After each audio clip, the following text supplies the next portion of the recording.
Transistor, हम लोगों को संधि ट्रांजिस्टर पढ़ना है। संधि ट्रांजिस्टर इसलिए क्योंकि इसमें भी एनपी संधियाँ रहती हैं, इसीलिए हम संधि ट्रांजिस्टर कहते हैं। वास्तव में बहुत पहले जो ट्रांजिस्टर्स जो रेडियोस बजते थे तो उसमें वाल्व का प्रयोग होता था, जिसे ट्रायोड वाल्व कहते थे। बाद में जब ट्रांजिस्टर की खोज हो गई तो फिर वो जो वाल्व थे वो ट्रांजिस्टर से रिप्लेस हो गए, क्योंकि वाल्व बड़े होते थे, उनमें भी दो वो होते थे प्लेट, और वो वोल्टेज से चलते थे। वोल्टेज का मतलब कि उसमें इलेक्ट्रॉन्स पैदा होते थे गर्म होकर, और वो वोल्टेज के अंतर्गत गति करते थे। जो ट्रांजिस्टर्स हैं ये वोल्टेज पर नहीं, करंट पर निर्भर करते हैं। ये करंट उपकरण हैं, धारा उपकरण हैं। तो इसमें होता क्या है, इसमें दो मोटी पट्टियाँ होती हैं और एक ही प्रकार के अर्धचालकों की दो पट्टियाँ। सपोज कर लिया एक पी है, दूसरा पी है, मोटी पट्टियाँ हैं। उनके बीच में एक दूसरे प्रकार का जो अर्धचालक है, अगर ये दोनों पी हैं तो बीच में एन अर्धचालक को डेवलप कर दिया गया, उसको पैदा किया। तो इस प्रकार से ये ट्रांजिस्टर बन गए। जब दो एक ही समान के अर्धचालकों के बीच में एक तीसरे प्रकार का अर्धचालक ग्रो किया जाएगा, उभारा जाएगा, तो निश्चित रूप से इसमें दो संधियाँ बन जाएंगी। तो ट्रांजिस्टर में दो संधियाँ होती हैं, एक एनपी संधि यहाँ है और एक एनपी संधि यहाँ है। दो एनपी संधियों का ये समूह है। इसके अंदर तीन टर्मिनल्स होते हैं। एक टर्मिनल जो बिल्कुल बाईं तरफ है, जो सबसे अधिक मादित होता है, जिसमें जो हेविली डोपिंग जिसकी होती है, जिसमें अधिक मात्रा में इम्प्योरिटी मिलाई जाती है, उसे हम इमिटर कहते हैं। पीएनपी में बाईं तरफ का ये इमिटर है, सबसे ज़्यादा मादित है, सबसे ज़्यादा इसको डोपिंग किया गया। उसके दाहिनी तरफ का जो उसी तरह का और अर्धचालक है, जो इससे कम डोपिंग जिसका हुआ है, उसे कलेक्टर कहते हैं, संग्राहक। और बीच का जो पतला सा भाग, बहुत ही पतला भाग रहता है, जो दूसरे प्रकार का अर्धचालक है, जो सबसे कम जिसकी डोपिंग होती है, उसे हम बेस कहते हैं। तो तीन प्रकार के इसके तीन भाग हुए, तीन टर्मिनल्स। एक हुआ emitter, base, collector. Emitter, base, collector. अब बीच में जो अर्धचालक रखते हैं उसके आधार पे दो प्रकार के हुए। अगर बीच में एन है तो किनारे किनारे पी होगा, तो हो गया पीएनपी। यदि बीच में पी है, किनारे किनारे एन है, तो हो गया एनपीएन। तो ट्रांजिस्टर दो प्रकार के हुए, एक तो हुआ पीएनपी और एक हुआ एनपीएन। ये सिंबल है, क्योंकि ये पी है, पी में होल्स होते हैं और होल के कारण धारा बहती है। होल इधर से इधर को चलते हैं, तो चूंकि होल की दिशा में ही धारा बहती है, यह धारा की दिशा दिखाई गई है, अंदर की ओर ये बनाया गया है। इसको ये पीएनपी, इसी से पहचानते हैं कि एनपीएन की पीएनपी है। नीचे की ओर अगर तीर का निशान है तो ये पीएनपी है। यहाँ पर चूंकि इलेक्ट्रॉन इधर को चलेगा तो धारा उसकी उल्टी दिशा में प्रवाहित होती है, इसीलिए ये एनपीएन है, क्योंकि इसमें इलेक्ट्रॉन्स के कारण धारा का प्रवाह होता है। तो ये जो हमारे दो प्रकार के ट्रांजिस्टर्स हैं, इनके जो विवरण है वो इस प्रकार हैं। एक तो हुआ इसका उत्सर्जक, जो बाएं हाथ की ओर लेफ्ट हैंड साइड में है, यहाँ और यहाँ मोटी है, मोटी डोपिंग की हुई परत है, जो बहुसंख्यक आवेश वाहक को उत्पन्न करने का काम करती है। दूसरा संग्राहक, कलेक्टर, जो दाहिनी ओर का भाग है, मोटा परत, जो उत्सर्जक से कम डोपिंग की हुई होती है, ये आवेश वाहक को एकत्रित करने का काम करती है। जो बहुसंख्यक आवेश वाहक हैं वो जब इधर से गति करते हैं तो कलेक्टर पर आकर एकत्रित होते हैं। तीसरा है आधार बेस, जो बीच में है, जो कलेक्टर और उत्सर्जक और संग्राहक दोनों के बीच की अंतराह क्रिया को कराता है। इसी के कारण इसके अंदर बहने वाले जो आवेशवाहक हैं उनकी संख्या, उनकी दिशा वो निर्धारित होती है, वो नियंत्रित होती है।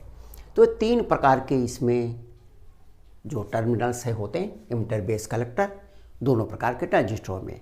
ट्रांजिस्टरों के दिखाने का ये संकेत है। ट्रांजिस्टर इस तरह बनाया जाता है, इस तरह से एक टी जैसा बना दिया गया, ये बेस है। एक लाइन आई जिसमें तीर का निशान है, ये एमिटर होता है, और जिसमें कोई निशान नहीं होता, लाइन खींची गई है, जो एमिटर से दूसरी ओर खींची गई है, ये कलेक्टर होता है। तो एमिटर, बेस, कलेक्टर, ये 3 इसके भाग होते हैं, 3 टर्मिनल्स ट्रांजिस्टर के होते हैं। जंक्शन ट्रांजिस्टर तो इसलिए कहा क्योंकि ये इसमें जंक्शन संधियां बनी हुई हैं, NP, यहाँ PN, NP, NP, PN, यानी 2 NP संधियों का ये समुच्चय है, समूह है। अब ये कैसे कार्य करता है, इसकी क्या क्रियाविधि है? पहली चीज़ तो इसमें ध्यान देने की बात है कि जो इमिटर होता है, चाहे वो NPN हो चाहे PNP हो, इमिटर को हमेशा अग्र अभिनति ही दी जाती है। इमिटर को हमेशा अग्र अभिनत, इमिटर सदैव अग्र अभिनति।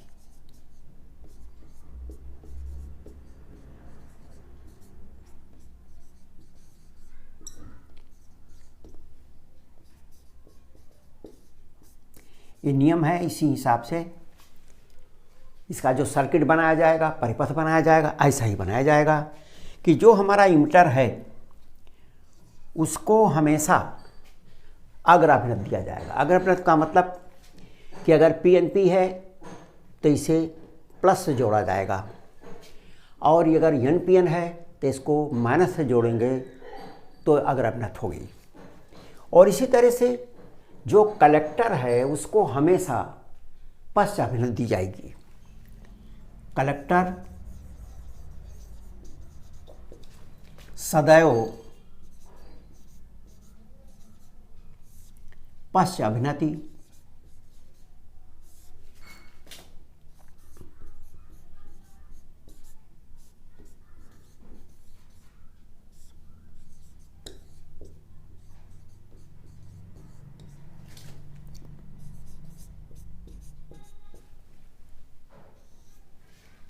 पश्चाभिनत दी जाती है। तो इनके जो कनेक्शंस बनाए जाते हैं, इनके जो सर्किट बनाए जाते हैं, वो इस तरह से बनाए जाते हैं। अब ये कैसे कार्य करते हैं, इनकी क्रियाविधि क्या है, तो इनके हम कार्य करने का, और दोनों के कार्य करने का जो क्रियाविधि है उसको हम समझते हैं। तो क्रियाविधि,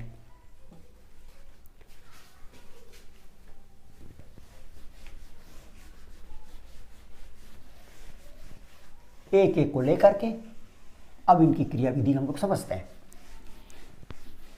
NPN और PNP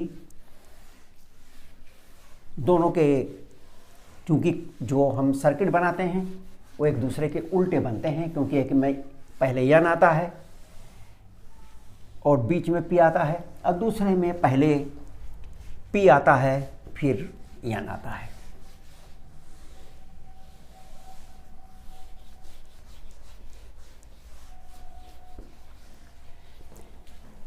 इसको समझ लें, लिखने के लिए बहुत दिमाग लगाने की ज़रूरत नहीं है, बहुत ही आसान है। हमने आपको बताया कि PNP और NPN ये हमारा PNP है। तो अगर ये PNP है तो PNP का कनेक्शन बनाने के लिए बेस के सापेक्ष जो इमिटर है सदैव अग्राभिनत रहेगा। ये बैटरी से, ये चूंकि P है तो बैटरी के पॉजिटिव से जुड़ेगा, और बेस के सापेक्ष, ये बेस है,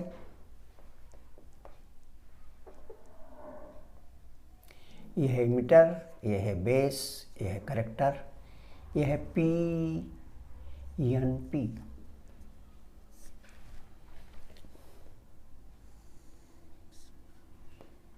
ये माइनस है और ये प्लस है। तो इमिटर बेस के सापेक्ष अगर अभिनत में जोड़ दिया गया है, अगर अभिनत है P को पॉजिटिव से अगर अभिनत हुई। यह है हमारा कलेक्टर, कलेक्टर को बेस के सापेक्ष पश्च अभिनत से जोड़ा जाएगा। क्योंकि ये P है होल साइंस में, इसलिए इसको ऋण से जोड़ा जाएगा।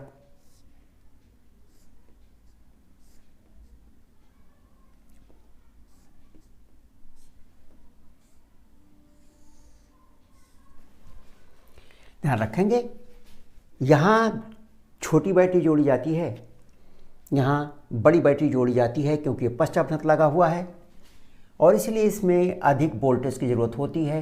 जब ये पश्च अभिनत लगा होगा तो यहाँ पर इस संधि पर रेजिस्टेंस बहुत ज़्यादा होगा। जो बेस और कलेक्टर के संधि का रेजिस्टेंस हाई रहता है, इसलिए इसका वोल्टेज यहाँ अधिक लगाना पड़ता है। क्योंकि अगर अभिनत में है, इसका रेजिस्टेंस कम रहता है अगर अभिनत का, और इसलिए यहाँ पर कम वोल्ट की बैटरी लगाते हैं। इमिटर पर लगाई गई बैटरी को हम VEE कहते हैं और कलेक्टर पर लगाई गई बैटरी को VCC। ये बैटरी है, ध्यान रखेंगे। जो इसके बीच में वोल्टेज लगेगा इमिटर और बेस के बीच में, उसको कहते हैं VEB, और जो इसके बीच में लगेगा विभव, उसको कहते हैं VCB। ये तो बैटरी लगाई है, जितनी जो बैटरी लगाती है बैटरी का नाम है VEE VCC। अब यहाँ पर ये कार्य कैसा करता है, हमको इसकी क्रियाविधि देखनी है। क्योंकि इसको अगर अभिनत दी गई है, ये जो इसका पॉजिटिव सिरा है, इसके होल पर प्रतिकर्षण का बल लगाता है और इसलिए यहाँ से होल्स दाहिनी ओर को चलते हैं, ये होल इस ओर को चलते हैं और जो इलेक्ट्रॉन्स हैं वो पीछे को ओर इधर को चलते हैं। इलेक्ट्रॉन इस दिशा में आते हैं, होल इस दिशा में चलते हैं। क्योंकि ये ऋण से जुड़ा हुआ है, इलेक्ट्रॉन के ऊपर प्रतिकर्षण का बल लगता है। यहाँ पर धन से जुड़ा है, होल पर प्रतिकर्षण का बल लगता है। इस जो हमारा संधि है, इस संधि को होल इधर को पार करता है, इलेक्ट्रॉन इधर को पार करता है। इलेक्ट्रॉन इसको पार करके यहाँ आता है और किसी न किसी होल से संयोग कर लेता है। तो जो इलेक्ट्रॉन इधर आया वो भी खत्म हो गया और जो होल था वो भी, एक होल एक इलेक्ट्रॉन यहाँ समाप्त हो गए। और जो होल यहाँ से यहाँ आ गया तो इलेक्ट्रॉन यहाँ संयोग कर लिया। तो इस प्रकार होलों से जो इलेक्ट्रॉन संयोग कर लेते हैं, क्योंकि बाकी के होल्स इसको पार करके उस पार निकल जाएंगे। जो बेस है बहुत पतला रहता है और इसलिए होल के पास इतनी ऊर्जा रहती है कि ये यहाँ रुक नहीं पाते और इसको पार करके आगे चले जाते हैं। तो यहाँ से होल्स कलेक्टर में पहुँच जाते हैं। जितने होल पर सेकंड चलते हैं उसके लगभग 98% इलेक्ट्रॉन्स कलेक्टर पे पहुंच जाते हैं। अगर 100 इलेक्ट्रॉन एक सेकंड में चले तो 100 इलेक्ट्रॉन्स कलेक्टर में पहुंच गए। यहाँ पर 100 इलेक्ट्रॉन घट गए। उस 100 इलेक्ट्रॉन में से लगभग 2% इलेक्ट्रॉन्स यहाँ पर बेस में इन इलेक्ट्रॉनों से संयुक्त हो जाते हैं। तो बेस में 2% इलेक्ट्रॉन जो संयुक्त हुए तो 2 होल यहाँ ख़त्म हुए और 2 इलेक्ट्रॉन भी कम हो गए। यहाँ पर इलेक्ट्रॉन की डेंसिटी कम हो गई। ये जो यहाँ पर बैटरी है इसके ऋण से जुड़ा है, इसने इस 2 इलेक्ट्रॉन को यहाँ पूरा कर दिया। क्योंकि यहाँ पर इलेक्ट्रॉनों की संख्या, उनका घनत्व, उनकी सांद्रता बराबर रहनी चाहिए। जैसे सांद्रता कम हुई, जैसे इलेक्ट्रॉन होल से संयुक्त हुआ, ठीक उसी समय एक इलेक्ट्रॉन यहाँ से यहाँ पहुँच गया। 2 अगर यहाँ संयुक्त हुए तो 2 इलेक्ट्रॉन यहाँ से यहाँ पहुँच गया। तो इस तरफ इलेक्ट्रॉनों का प्रवाह होता है, अर्थात इस दिशा में धारा बहती है। जो धारा बेस से आ रही है, इसलिए इस धारा को हम कहते हैं बेस करंट। इलेक्ट्रॉन इधर से जाएगा तो करंट इधर को चलेगी। जो 100 होल इधर से इधर पार हो गए, उन 100 होल के यहाँ से चले जाने पर होल का दबाव यहाँ कम हो गया, उनकी सांद्रता कम हो गई, इसलिए 100 कोवैलेंट बॉन्ड यहाँ टूट जाते हैं। वो 100 कोवैलेंट बॉन्ड यहाँ टूटे, उसमें से 100 होल फिर यहाँ पूरे हो गए, यहाँ की सांद्रता तो पूरी हो गई, लेकिन जो इलेक्ट्रॉन्स पैदा हुए 100, वो 100 इलेक्ट्रॉन्स यहाँ से आते हैं। 2 इलेक्ट्रॉन तो यहाँ से इसमें गए थे, 2 इलेक्ट्रॉन यहाँ चले गए और बाकी के 98 इलेक्ट्रॉन यहाँ पहुँच जाते हैं। जो यहाँ पर 98% होल पहुँच गए, उनकी सांद्रता ज़्यादा हो गई और इसलिए इधर से 98 इलेक्ट्रॉन्स आकर के उनको उदासीन कर देते हैं, फिर इसकी सांद्रता बराबर हो जाती है। इस प्रकार इमिटर की सांद्रता भी नियंत्रित होती रहती है। जितने होल जाते हैं पर सेकंड, उतने ही कोवैलेंट बॉन्ड टूट करके उतने होल और इलेक्ट्रॉन पैदा करते हैं। इलेक्ट्रॉन बाहरी रास्ते से कुछ इलेक्ट्रॉन बेस में और बाकी के कलेक्टर में चले जाते हैं और होल डायरेक्ट इस अर्धचालक के अंदर से होकर के कलेक्टर में जाते हैं। होलों की संख्या जो यहाँ ज़्यादा हो जाती है, उनको उदासीन करने के लिए बराबर इलेक्ट्रॉन आते रहते हैं। तो इस प्रकार बाह्य परपथ में इलेक्ट्रॉन चलते रहते हैं और आंतरिक परपथ के अंदर होलों का प्रवाह होता रहता है और इस दिशा में धारा बहती है। चूँकि इलेक्ट्रॉन इधर को जा रहा है, धारा इस दिशा में बहती है। ये इमिटर में धारा जा रही है, इस धारा को इमिटर धारा कहते हैं। इधर से कलेक्टर इलेक्ट्रॉन जा रहा है और इसलिए इधर से आने वाली धारा को कलेक्टर धारा कहते हैं। जितने यहाँ पे होल जाते हैं, उन होलों के कारण से बहने वाली धारा 100% है। यहाँ की धारा 98% है, यहाँ के 2% है। इसका मतलब I बराबर IB प्लस IC। यही इस ट्रांजिस्टर का फार्मूला है कि इमिटर में जितनी धारा बहती है वो कलेक्टर और बेस की धारा के बराबर होती है। ये ट्रांजिस्टर का सूत्र है।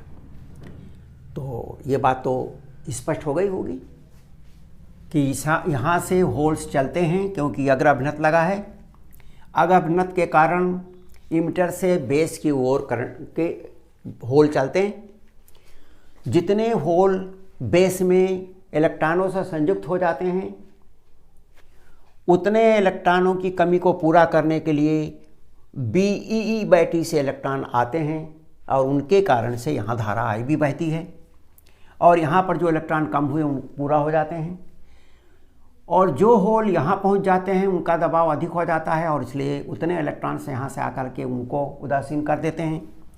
जितने होल्स यहाँ से गए थे, यहाँ पर इलेक्ट्रॉन्स होल्स कम हो गए थे और इसलिए उतने होल्स, उतने सहसंयोजी बंध यहाँ टूटते हैं और उतने इलेक्ट्रॉन्स, चूँकि इसने 2 इलेक्ट्रॉन इसको दिया, 2 इसको दे देता है और वो 100 इलेक्ट्रॉन्स में से 98 इलेक्ट्रॉन ये इसको दे देता है, क्योंकि इसने यहाँ के होलों को उदासीन करने के लिए इलेक्ट्रॉन दिया था। तो इधर इलेक्ट्रॉन चलते रहते हैं और इधर होल चलते रहते हैं। आंतरिक परपथ में होल और बाह्य परपथ में इलेक्ट्रॉन गति करते रहते हैं, लगातार चलते रहते हैं, इसमें लगातार धारा बहती रहती है। तो ये हुआ PNP ट्रांजिस्टर किस प्रकार से कार्य करता है। तो इसमें जो मुख्य क्रिया है, क्रिया विधि, वो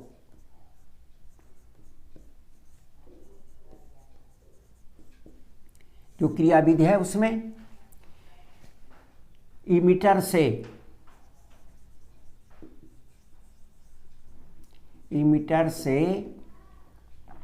होल बेस की ओर चलते हैं।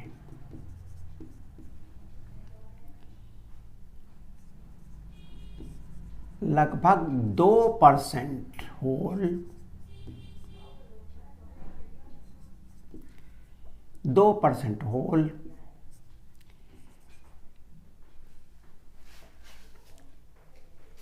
लगभग 2% होल बेस में इलेक्ट्रॉनों से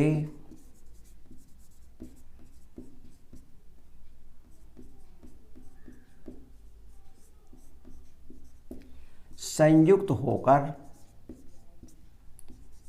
उदासीन हो जाते हैं।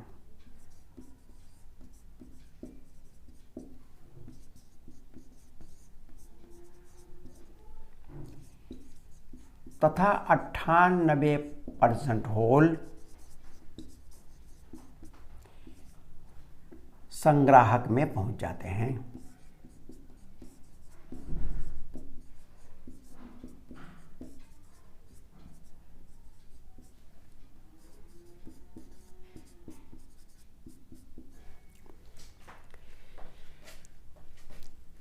बेस में इलेक्ट्रॉनों की कमी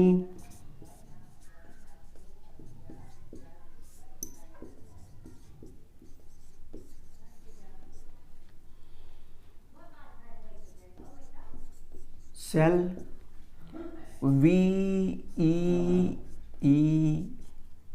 करती रहती है।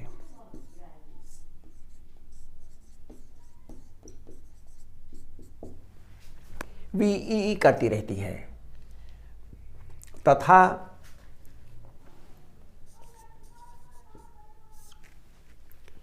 कलेक्टर में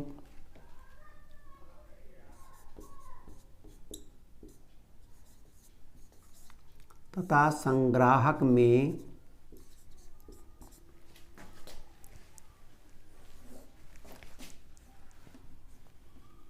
VCC सेल से इलेक्ट्रॉन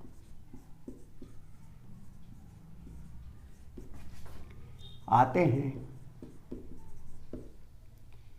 और अधिक होलों को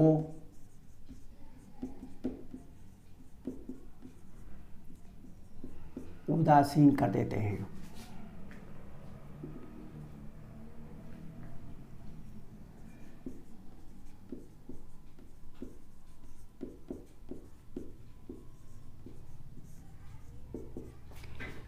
होलों से संयुक्त करके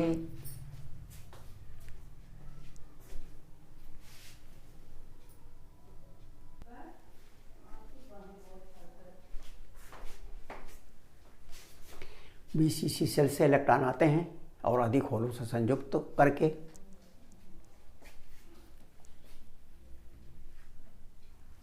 अधिक होलों से संयोग करके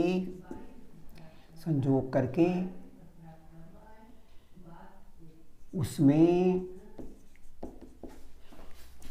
होलों की सांद्रता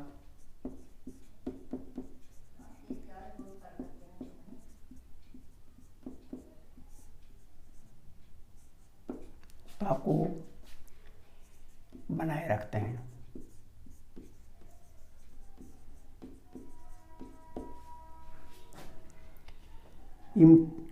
उत्सर्जक से जितने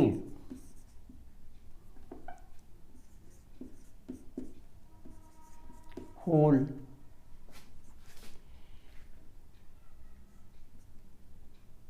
प्रति सेकंड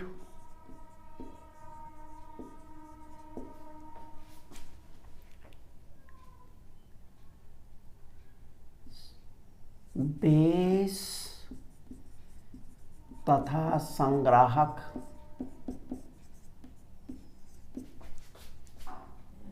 की ओर जाते हैं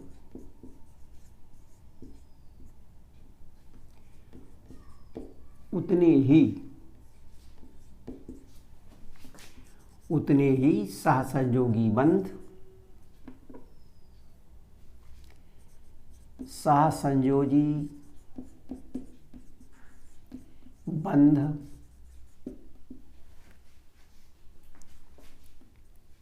टूटकर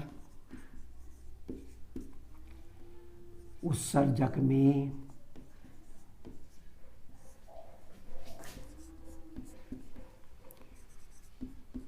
होल की सांद्रता बनाए रखते हैं।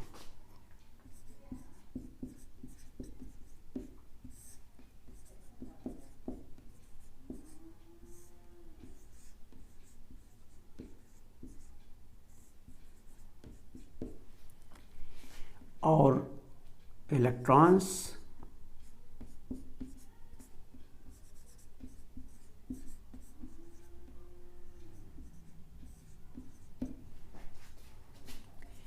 बाह्य परपथ से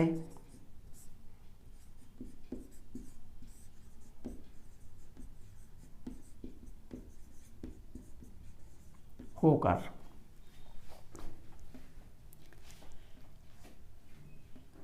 बेस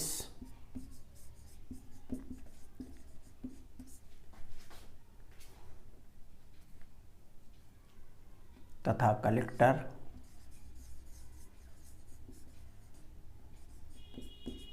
में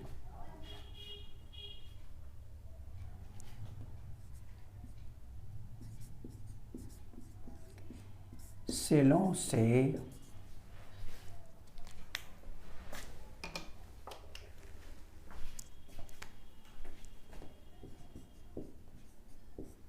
जाने वाले इलेक्ट्रॉनों की संख्या पूरी करते हैं।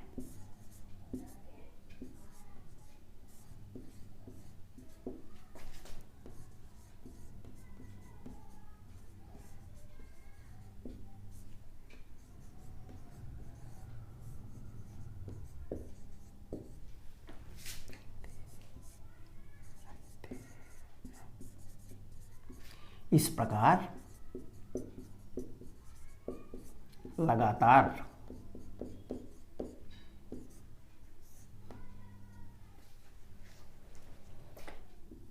बाह्य परपथ में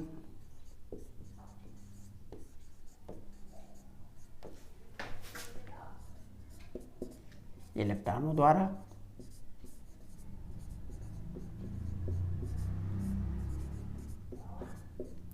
तथा अर्धचालक में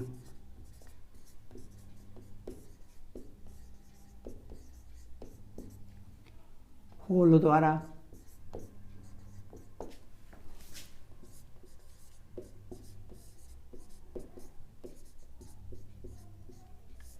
धारा प्रवाह होता रहता है।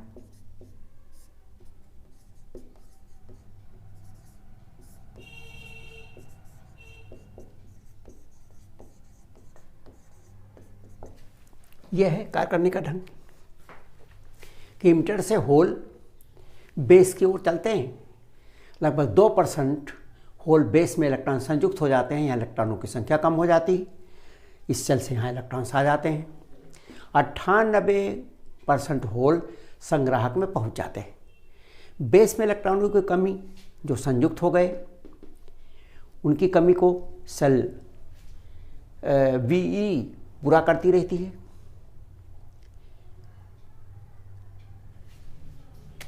बेस में इलेक्ट्रॉनों की कमी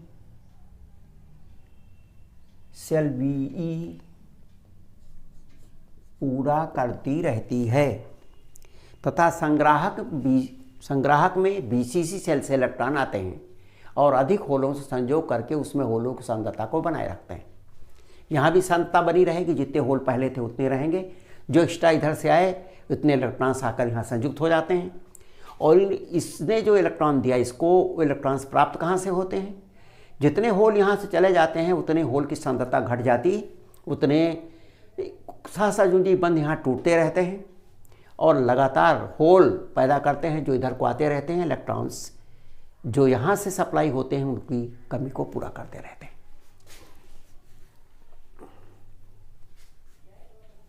और इलेक्ट्रॉन बाह्य परपथ में होकर बेस तथा कलेक्टर में सेलों से जाने वाले इलेक्ट्रॉनों की संख्या पूरी करते रहते हैं।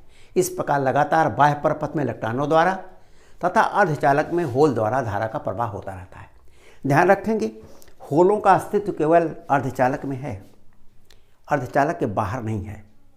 इसीलिए कभी भी होलों के द्वारा तार में प्रवाह धारा का नहीं होता। तार में धारा का प्रवाह इलेक्ट्रॉन द्वारा ही होगा, और जहाँ जहाँ अर्धचालक है वहाँ इलेक्ट्रॉन और होल दोनों के द्वारा धारा का प्रवाह होगा। तो ये तो हो गया पीएनपी के कार्य करने की विधि या पीएनपी की क्रिया विधि।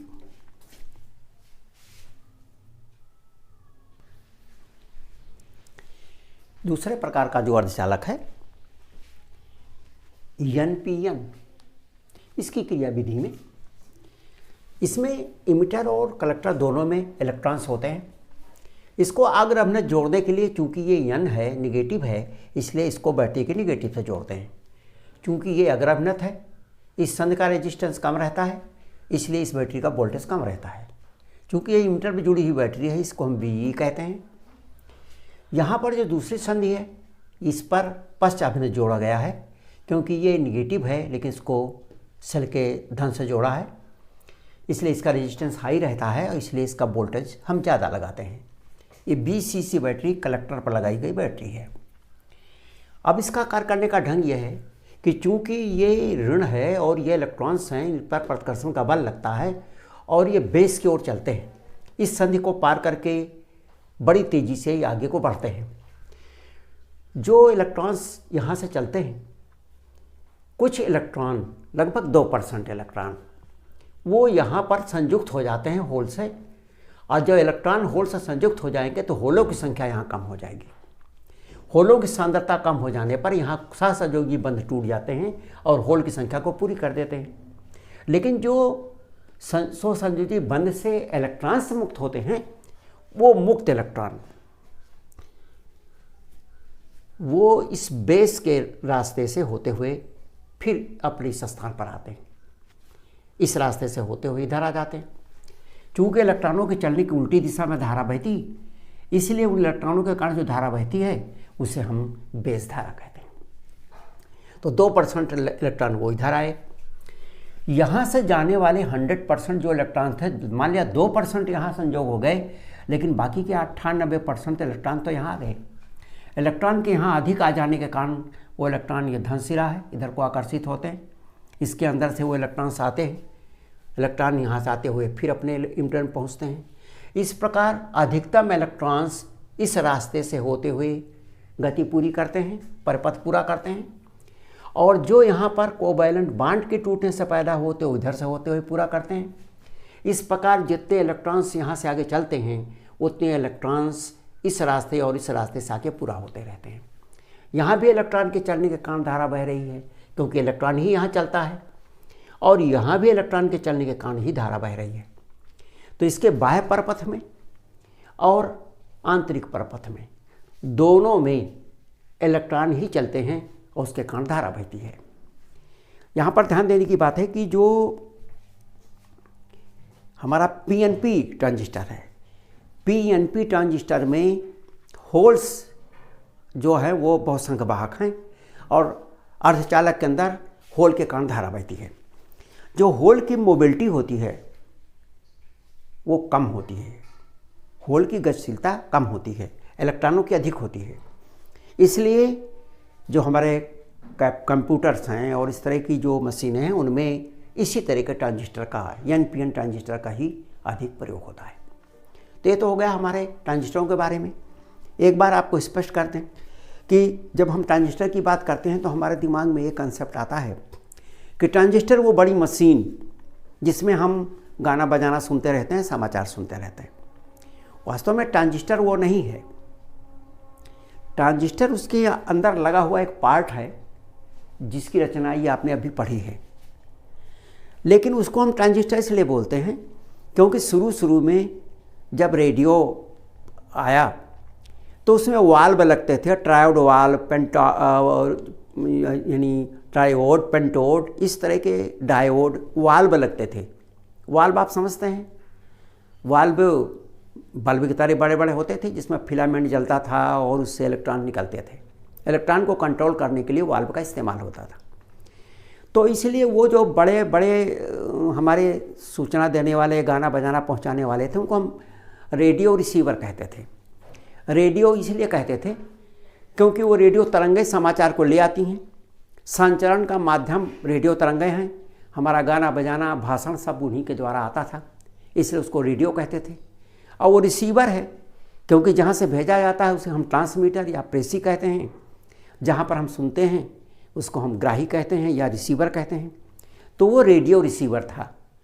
लेकिन जब वो रेडियो रिसीवर में वाल्व को हटा करके उसकी जगह पर छोटा सा ये ट्रांजिस्टर लगा दिया गया, वाल्व बड़ा होता था, ट्रांजिस्टर छोटा होता है। ट्रांजिस्टर लगा दिया गया तो छोटे छोटे रेडियो आने लगे, तो लोग उस रेडियो को ट्रांजिस्टर बोलने लगे। तो ट्रांजिस्टर वो बड़ा जो मशीन है वो नहीं है, ट्रांजिस्टर उसके अंदर प्रयोग किया गया पार्ट है। तो ये दिमाग में हो कि ट्रांजिस्टर बड़ी उसका पूरा वो नहीं, बल्कि उसके अंदर छोटा लगा हुआ पार्ट है। एक बात और स्पष्ट हो जाए कि ये जो हमारे ट्रांजिस्टर हैं छोटे छोटे या छोटे छोटे हमारे ये जंक्शन डायोड हैं या जंक्शन ट्रांजिस्टर हैं, ये छोटे बहुत होते हैं, सस्ते होते हैं। जो पहले वाल्व लगते थे वो बड़े होते थे, महंगे होते थे, और कहीं उनका फिलामेंट फ्यूज हो गया तो फेंका जाते थे, वो उनकी रिपेयरिंग नहीं हो सकती थी। उनमें हाई वोल्ट पर काम करते थे तो उनका यूज़ भी खतरनाक था। जो ट्रांजिस्टर होते हैं वो 5 वोल्ट, 6 वोल्ट, 2 वोल्ट पर काम करते हैं, और इसलिए ये खतरनाक नहीं है। इनमें करंट का प्रवाह होता है। हमने आपको देखा है यहाँ पे ये करंट बहती है, ये सब करंट का प्रवाह हो रहा है। तो ये धारा नियंत्रित उपकरण है, धारा पर काम करता है। तो एक तो ये छोटा बहुत होता है। जितने बड़े मशीन में आप इतना बड़ा लगाते, पहली बार जब वाल्व का कंप्यूटर बना था तो 30 फीट के कमरे में बना था वो, और ठीक उतना ही बड़ा ट्रांजिस्टर, उतना ही बड़ा जब वो ट्रांजिस्टर्स आ गए तो उतना बड़ा ही कंप्यूटर हमारी मेज के ऊपर आ गया। तो इतने छोटे होते हैं, सस्ते हैं। अब आजकल तो ट्रांजिस्टर 2 रुपये, 2.5 रुपये, 1.5 रुपये ऐसा मिल जाते हैं, जबकि वाल्व जो है 90 रुपये, 100 रुपये ऐसा मिलते थे। तो इसलिए ट्रांजिस्टर की खोज के बाद बहुत ही उन्नति हो गई हमारे इलेक्ट्रॉनिक्स में, और इसलिए आज तो सारी चीज़ें हमारे सामने इलेक्ट्रॉनिक्स कितने अच्छे रूप में दिखाई देती हैं। तो ये हो गया ये ट्रांजिस्टर के बारे में, और ट्रांजिस्टर कैसे कार्य करता है। फिर बाकी ट्रांजिस्टर का 2-1 उपयोग हमारे कोर्स में है, हम लोग उन उपयोगों का भी, और इन ट्रांजिस्टर्स के जो कैरेक्टरिस्टिक्स हैं उसके बारे में हम लोग पढ़ेंगे। बस आज तो इतना ही।